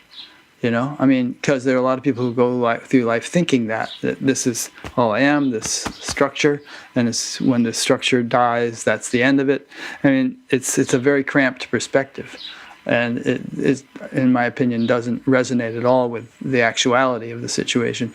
So, anything which can facilitate having the broader perspective, the realization of what a vast, timeless affair life is extremely enlightening for people. Mm-hmm. And I think, again, that comes back to the embodiment. If we're not connected to ourselves, to what we eat, where our food comes from, to our neighbor, how we affect others, how would we possibly make the leap that we're connected spiritually? So that's why I'm always emphasizing embodiment and self-sensing, and getting aware of what do I eat? Am I harming myself, or am I helping myself? And, where does my food come from? Am I harming the planet, or am I helping the planet? So those kinds of grounded, because everything I do is about connection and, and the neurobiology of connection. And when we can sense ourselves, then we can do what Daniel Siegel says, sense the other person's internal world and see that, everybody else has their own experience going on. And can we relate those two? And those, to me, are the building blocks for the bigger spiritual picture and the bigger being able to even understand. Because we've met different people who are up and out, but they're not down and in. And, and I was very much one of those people who was extremely dissociative in my 20s. And so I spent my whole 20s coming back in, through exercise. The rock climbing was huge, through getting body work. And what I love too is the analogy that in New York City, they cannot build skyscrapers where there's shallow bedrock. They can only build the tallest buildings where there's the deepest bedrock. And so that's why I encourage people about the grounding, the coming back into your root chakra, because then you can actually make, bigger spiritual experiences when you come back home and when you're rooted. and you can do that skyscraper on bedrock. Yeah, good analogy. It's literally true. I once saw a presentation by the designer of the architect who built the World Trade Center, and he showed how deep they had to dig the foundation in order to raise it up. A question came in. This is someone named Yale, Y-A-E-L, from North Carolina, wants to know, you mentioned a soul contract. Can you say more about this and the relationship with and role of karma in a soul contract? Do you remember a soul contract? That's a great question. And so I like the definition of karma as, kind of our learnings. And, and if we didn't get it the first time, then we get to get it in another form. And one of my Buddhist teachers, Geshe Jamyang, he says, don't rush through your lessons, because then you'll just have to go back and do them again. Don't try to get to B and C so fast. So just really slowing down and observing, like, what are the patterns in our life? Like, what are the things that we keep repeating? And are we getting it a little bit easier? Are we getting it like kind of a less intense kind of consequence? And really, and from there, again, it gets into the soul contract question of just noticing our patterns with people and just wondering why. Like, there was somebody I dated before I was with my husband, and I kept thinking, why am I doing this relationship? Like, this doesn't make any sense. And my friends were like, why are you dating this guy? And there was one point where we rock climbed together, and we were driving past a rural area, and I just, all of a sudden, he said, oh, we should buy that house and farm together. And I was like, no, we already did that together, and it was terrible. And we're finishing this out in a better way, in a short, kind of dating relationship, rather than being married to you in a farmhouse, a couple generations ago. Right. So to me, it's all about dregs of that karma. yeah, whatever needed to finally get resolved there. Say, I'm sorry too. See ya. Yeah. So just watching for those patterns of, kind of what's true in our life, what are the important themes, and, what are we working out, and what are we helping other people work out? And that sometimes, we are the presence that helps another person get their lesson. And it doesn't mean it's pleasant even, and doesn't mean that they thank us or they even like us. Yeah, I mean, think of some of the people whom you could easily call scoundrels who have been in your life, starting with your parents and your some of your siblings, and the guy who abducted you and the guy who shot you and all this stuff. Not people you would willingly and sign up for, right? But nonetheless, look at you now. Look how you've. I once said to my mother, I had a bit of a troubled childhood myself with an alcoholic father and mother in and out of mental hospitals and all, and she really tried hard to raise us. But I once said to her, when I was kind of doing much better, having been meditating for a few years, and she came over to Switzerland and joined me there for a while, I said, Mom, whatever you may feel about our growing up and whatever role you played in it, I really want to thank you, because I'm really happy with the way my life is turning out. So you must have done the right thing. Mm-hmm. Yeah, and just like you're saying, that it doesn't mean that sometimes it is the difficulty that breaks us open to find out what else we're made of. Yeah. And I kind of. And here I want to say an important thing, that when I was early on in my trauma recovery, I did not appreciate when people told me I chose my parents. Yeah.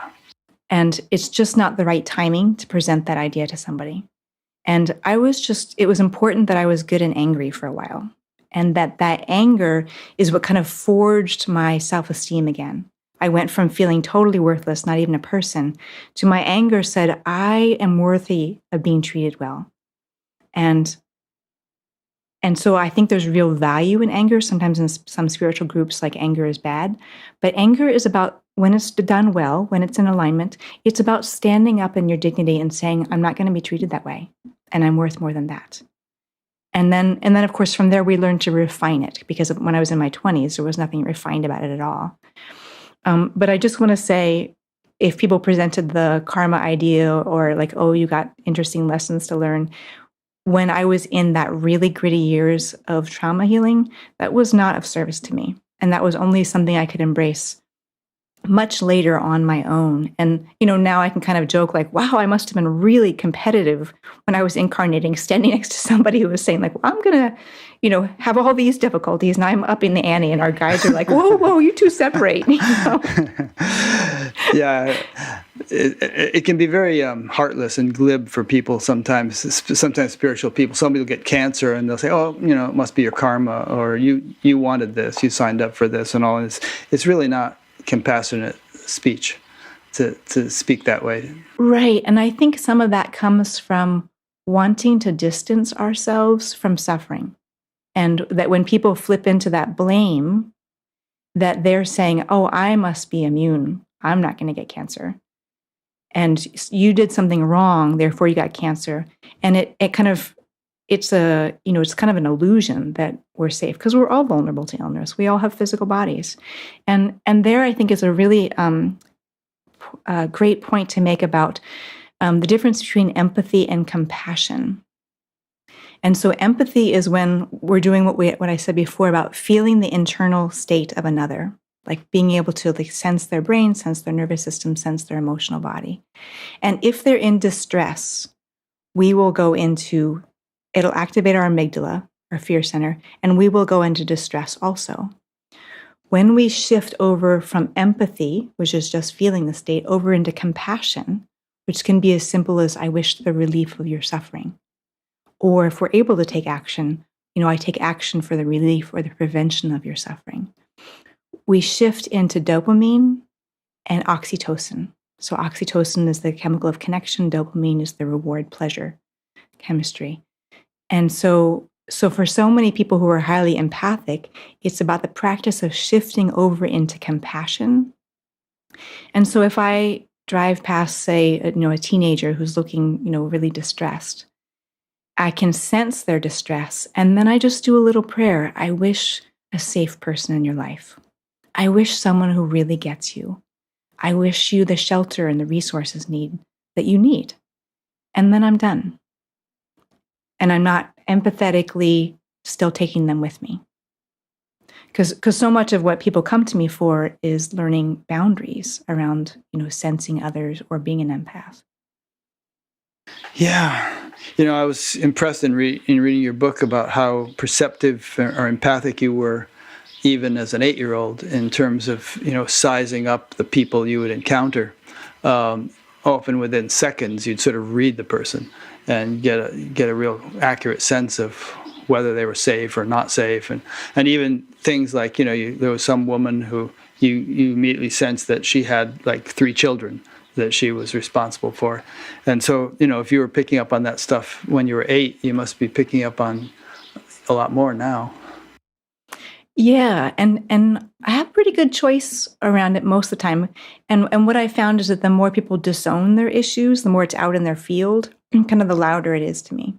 And so I remember one time early in probably my second year of my practice, somebody sat down, and I usually kind of start reading people when they sit in the seat, and I couldn't get anything. And then I realized she was so owning her own issues that they weren't jumping out at me. And so the more we do our personal work, the more we kind of, look at our shadow and examine, what we need to look at, the more actually energetically safe we are. And, it's people who are projecting out their unowned self that it's messier life. And they're actually more vulnerable to kind of being read by somebody who doesn't have good intent towards them. Interesting, yeah. Incidentally, just as an aside, speaking of rock climbing and near-death experiences, I did an interview with a guy named Peter Panagori, who had a near-death experience while ice climbing on an ice wall in Canada. Mm-hmm. And there may be a movie coming about his whole experience, but you might want to watch that one. On that. Yeah, he and I are good friends. Oh, good, you know Peter. Okay, yeah. Great. Yeah. It's the beauty of the near-death conferences. Yeah, you meet these people, right? Yeah. Yeah. And I just want to say a statement on that too. The first one I went to, I think it was in Orlando, Florida, through IANS. And we were, IANS is the International Association of Near-Death Studies, yes. Right. And so there was a dance party, and they were, Anita Morjani was there, and they were playing Dancing Queen, which is the song that they played for her when she was in ICU. And so, you know, and everybody knows each other's story. And so like everybody formed a big circle around Anita Morjani, and it was just this super fun celebratory thing. And I was laughing and I was looking around and I thought, you know, Peter died of hypothermia. That person died of a medical error. Brother Ed died of several things, but like falling in the pool. And so, you know, that person died of a kayak accident. And I just thought, this is the funnest party I've ever been to because everyone here is so grateful to be alive. Yeah. And later on, I was meeting with a bunch of them we were having lunch together. And Brother Ed was talking about, he was wanting to do the thing that ended up killing him again. And then another person who died of a kayak accident was like talking about wanting to go kayaking. I'm preparing to go back to Africa for the first time. Mm-hmm. And Jeff Olson was there talking about taking a long drive somewhere. And Danny and Brinkley wanted to go fly a kite in a thunderstorm. And I just thought part of like the reason that we come out with each other is because we were willing to re-engage in life. Yeah. We were willing to try these things again. And, you know, so I'm just really appreciating kind of the resilience that can oddly happen when we're broken open. Yeah, interesting. Yeah, maybe it makes you more confident because, first of all, you know you can't die. And, you know, if you do die in the ordinary sense of the word, you know that it actually gets even better than worse, which is not to say you become reckless and suicidal, but, you know, it must dispel a lot of fear having had that broader perspective. Mm-hmm. And that brings up an interesting point, too, in terms of when people are getting medically revived, that, like, you know, when I was a teenager and I went into the dorsal vagal shock, there was kind of like they did resuscitate me and the oxygen certainly helped and I was very grateful for that. But I was going to come back because there was times I went into dorsal vagal shock when I was by myself, you know, and I would like wake up on the floor and who knows how long I'd been out. But I'm meant to be here. So I was going to be brought back. So yes, thank you very much to the ambulance crew for reviving me. And, you know, Spirit had me. Yeah. Huh. A couple more questions have come in. This is from Anjan in Barcelona. What message does Robin have for the current challenges in the world we face today? Black Lives Matter, COVID-19, etc. Boy, Black lives have certainly mattered for you, haven't they? Yeah. Yeah. So I'll do the COVID one because that's a little bit simpler, sort of. So again, everything that my training and, you know, my mission is all about connection. So I'm just really aware for myself personally, you know, how I just haven't had enough touch. And, you know, I stopped having people over in my office for in-person sessions and just the absence of touch is a really big deal. And that so much of what we're doing with each other is co-regulating. And that we've all been in the presence of somebody who can calm down our nervous system. We've also been in the presence of somebody who's agitating to be around. So my hope in this is that we're going to hold even more precious our privilege to get together. And I can remember at one point when I was just watching a video of some conference I'd been to and just watching everybody hug each other. And I thought, oh, I can't wait till we can do that again. Yeah. You can just walk up to somebody you don't even know, you know, in a room full of 100 people and hug them. Because there's going to be so much traumatic stress after this because we haven't been able to co-regulate with each other, because we haven't gotten our needs met. And, you know, certainly all the financial implications or different situations for different people. So it's a little bit hard for me to comprehend like our world coming back into this, but my prayer is that we hold sacred the ability to gather, to do ceremony, to just meet new people. And I, like in our own food co-op, of course, the rule is stay 6 feet apart. They have it marked on the floor about how to stay away from each other. And just like I came around the corner and like almost ran into somebody, and we both jumped back. And I said to her, I'd really like to hug you, not jump back from you. And she said, I feel the same. We have masks on. We can't see each other's facial expression. So just really honoring that our nervous systems are going to take some time to recover and get our nourishment needs met from seeing each other's facial expression, from hugging, from touch, and that's just going to take some time. And as far as Black Lives Matter, honestly, it's so personally heartbreaking for me that it's hard for me to know how to respond. And that I just hope that publishing my book is my contribution. And just I feel all I can do is be the ethical, awake person that I can be. And I don't know how to solve this on a social level. But I'm hoping that sharing my story of Mayamu, she took a risk. And Mia Lucy, they said, I won't throw her away. She's a living human being. And that my hope is that sharing that they did that for me is going to help educate some white people. And the truth is, I see everything from a nervous system state. And when people are in limbic survival, they see another person as other. And when we see someone as other, we judge them more harshly and we give them more harsh punishments. When we see them as part of our clan, a member of our cave, we are more generous. We don't give them punishment as quickly or harshly, and we will far extend our resources to make sure that they are well. So I hope that my contribution can be helping people move from limbic survival up to frontal resourcing, where we can make better decisions and see, and we make categories about putting somebody as other for all kinds of reasons. And so when we can be safe, when we can be in safety in ourselves, reduce our own trauma response, then we're more capable of not putting people in the other category so quickly. And I think it was reading Bessel van der Kolk's book, and I took a 5-day training with him in person. And I said, what do you see kind of be my greatest contribution? He said, Robin, if you can give people hope that trauma you can actually heal from it, that's your big gift.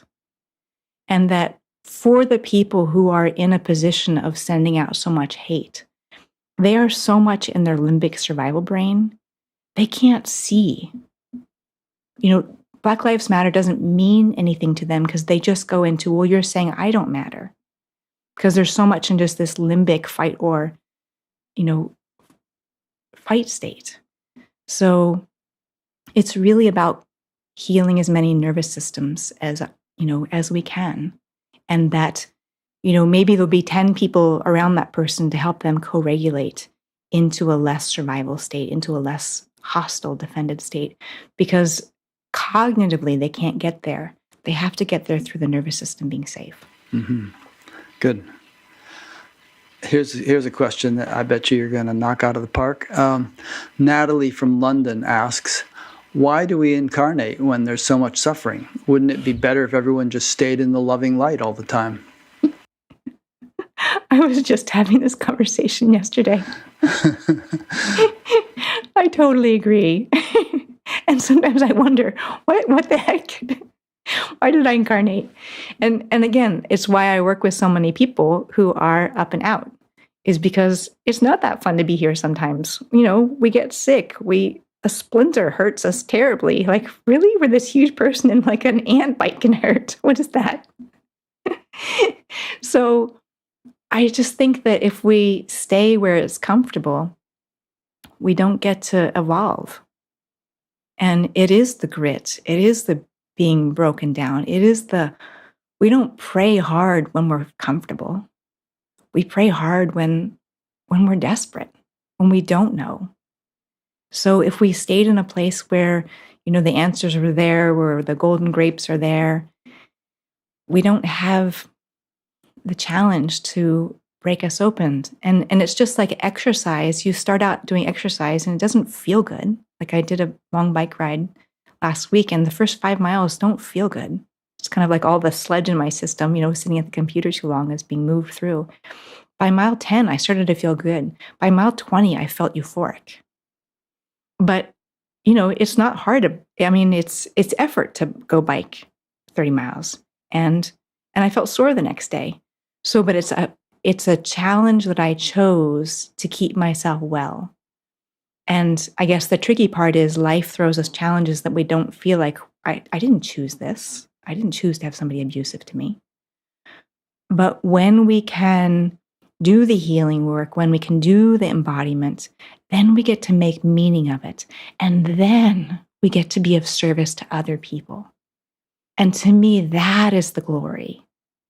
And, if you asked me when I was face down in the dirt, is anything going to come from this? I would say no. If you asked me when I was, having to leave college and I was 19, I was going into a trauma treatment center, I wouldn't have said this is great. But now that I have gotten to be of service to thousands of people, I am grateful for it. Because when people are in trauma recovery, this isn't something I just intellectually relate to. I know this. I know this in my every cell. And I have total faith when other people don't, because I've done it. And I remember when I was giving a talk to a shelter staff, and they said, "How can you have faith that healing is possible?" And I thought, because I'm doing it. Because it's working, and because I do have love in my life, and because my health has gotten better. I'd like to give Natalie an answer too, and reword her question slightly like this. Why does God manifest the universe when there's so much suffering in it? Wouldn't it be better if God just stayed in the unmanifest state, in a state of totality and completeness? Why go through all this fuss and bother? And it's because, in my understanding or opinion, that there's an evolutionary process which results in something that's more than there's like two infinities end up being created. That's more than just one infinity, and God as a living reality, which is what we are, which is what we are experiencing, is more fun than God in merely an unmanifest state. And Irene is making snorting noises. Fun. Well, it's like, why did Shakespeare write both tragedies and comedies? Because the diversity of life necessitates polarity, and there's, if you're going to have one extreme, you have to have the other extreme, and so somehow or other, to have a universe, you need all these polarities. But the whole thing is this sort of evolutionary machine that ends up evolving something much more than existed in the beginning or in the ground state. Mm-hmm. And I guess kind of the wrench some people throw into that is like, well, why do we keep repeating the same mistakes? Like, why is evolution not more evident? Why do we still keep harming each other in the gross ways that we did 500 years ago or 100 years ago? So that's kind of the argument that I've heard, kind of like, are we evolving? I think we're evolving as a culture. I mean, if you look at even back to the 1960s or 50s, and speaking of Black lives, I mean, or go back to the 1800s, there has definitely been evolution in that particular example and in many others. But also, we are not the same people. I mean, new batches of people come along, and maybe they have to learn the lessons that we already learned some lifetimes ago. We go on to new lessons. Right, I agree. Because I worked with one young man who, he had a crazy amount of concussions. And because he was doing things like extreme skiing and jumping out of planes and that kind of stuff, fire jumping. And when I put my hands on him, I thought, this is his first time being human. He's been a bug before, and he thinks he can still jump off things and be fine. Interesting, yeah.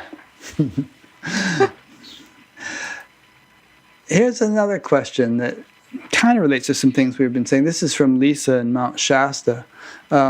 are you able to read if someone has unhealed trauma that they are unconscious of or have repressed? How do you work with repressed memories? That's great. And hi, Lisa. You know Lisa? Yeah. Okay. She's made my website beautiful along with John's help. Oh, good.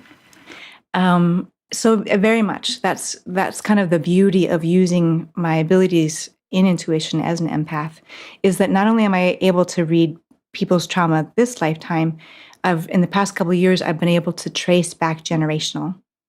And so, I can sit with somebody and say, okay, this happened in your lifetime, and 2 generations ago, grandfather, maternal side, this happened. Like I just worked with somebody who their grandfather had a brain injury and he became violent and aggressive because of his brain injury. And I realized it was showing up energetically for the grandson. And it really helped decrease the blame around, why he had mental health issues. So I'll just give an example of one person I worked with.